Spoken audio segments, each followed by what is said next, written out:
When I look at my family's medical history, it's a little scary. Heart disease, diabetes, cancer, it's all in there.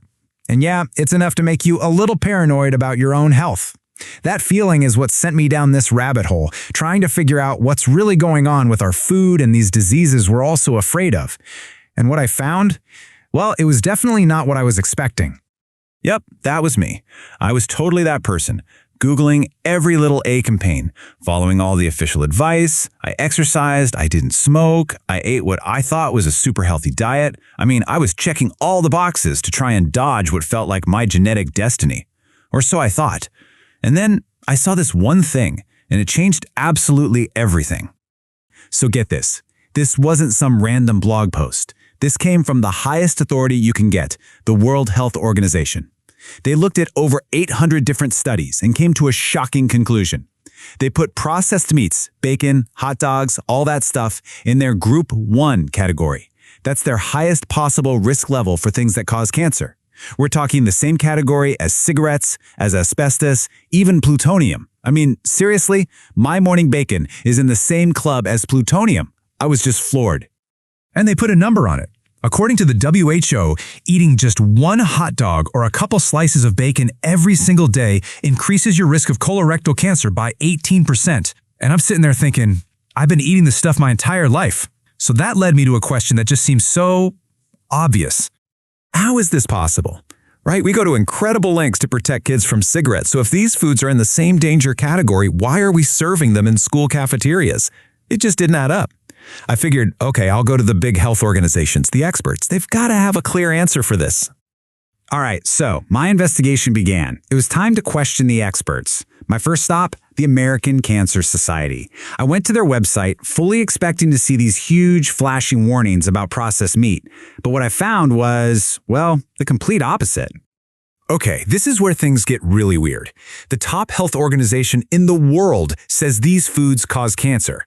But the biggest cancer charity in the US is on their Eat Healthy page recommending processed turkey and canned meats. What? So I thought, okay, I need to talk to someone. I'll just call them up for an interview and ask. And that's when it got even stranger. So I had an interview all set, confirmed. But as soon as I mentioned that I wanted to talk about the link between diet and cancer, poof, it was canceled. The American Cancer Society, the organization literally dedicated to fighting cancer, refused to go on the record to talk about the connection between food and cancer. That just felt wrong, like there was something they didn't want to say. So the big guys were stonewalling me. But then I found this whole other group of doctors, and they were more than willing to talk. And boy, did they have a different story to tell. They pointed the finger at a totally different culprit for so many of our modern health problems, starting with one of the biggest. Let's talk about diabetes for a second. What's the first thing that pops into your head? Sugar, right? Eat too many sweets, you get diabetes. That's what we've all been told our whole lives. Well, these doctors I was learning about, they said, nope, that's not the real story. You're looking at the wrong villain. According to them, the real problem isn't the sugar you eat, it's the fat. Specifically, the fat from a meat-heavy diet. The idea is that this fat gets inside your muscle cells and basically gums up the works.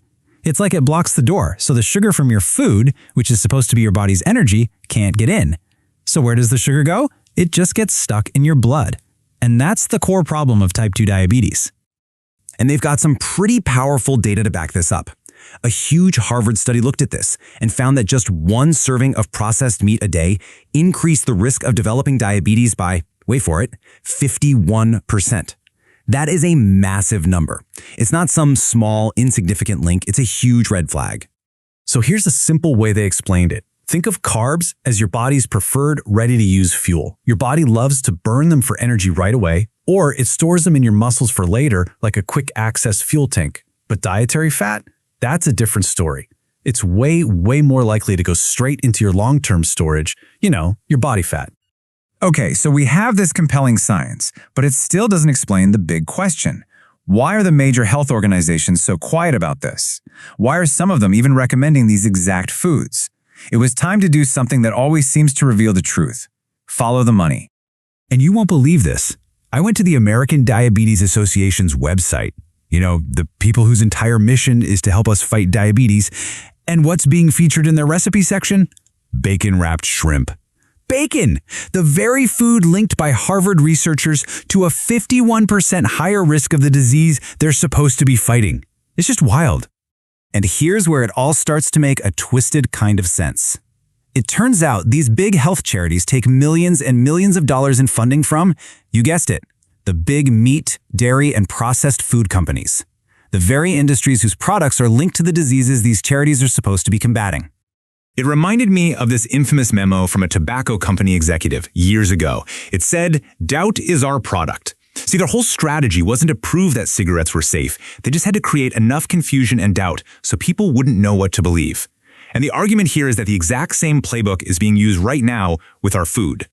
And this influence, it goes all the way to the top. The official U.S. dietary guidelines, the food pyramid, My Plate, all that stuff that's supposed to be the gold standard of health advice for every single American, the very committee that writes those guidelines is filled with people who have direct financial ties to McDonald's, the dairy industry, the meat industry, Coca-Cola, the list just goes on and on. And just when you think it can't get any more tangled, there's another layer. These same health organizations also get huge donations from pharmaceutical companies, the companies that make trillions of dollars selling drugs to manage the very diseases we're talking about. There's a powerful financial incentive to treat sickness, not necessarily to prevent it. Okay, I know, this all sounds pretty bleak, and it's easy to feel kind of powerless. But, and this is the most important part of this whole story, the doctors speaking out about this had a very different message, a message of incredible hope. They believe we have way more power over our own health than we've ever been led to believe.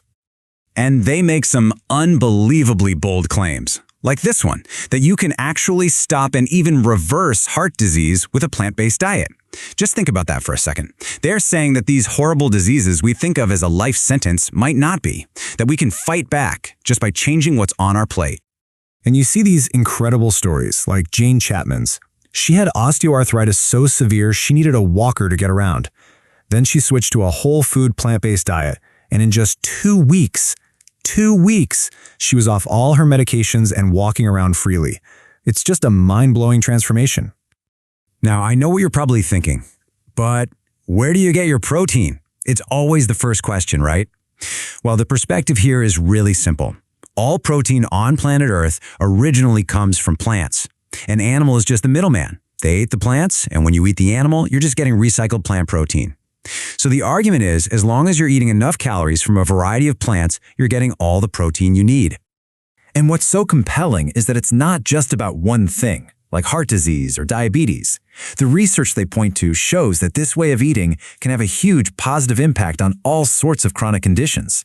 It's presented almost like a single key that can unlock better health across the board. So at the end of the day, maybe it all boils down to this. Every time we hear some health advice, we should just get in the habit of asking ourselves one simple question. Who profits from this advice? Because what this journey seems to show is that there can be a massive gap between what's good for a company's bottom line and what's actually good for our bodies. And that leaves all of us with a pretty important question to think about, doesn't it?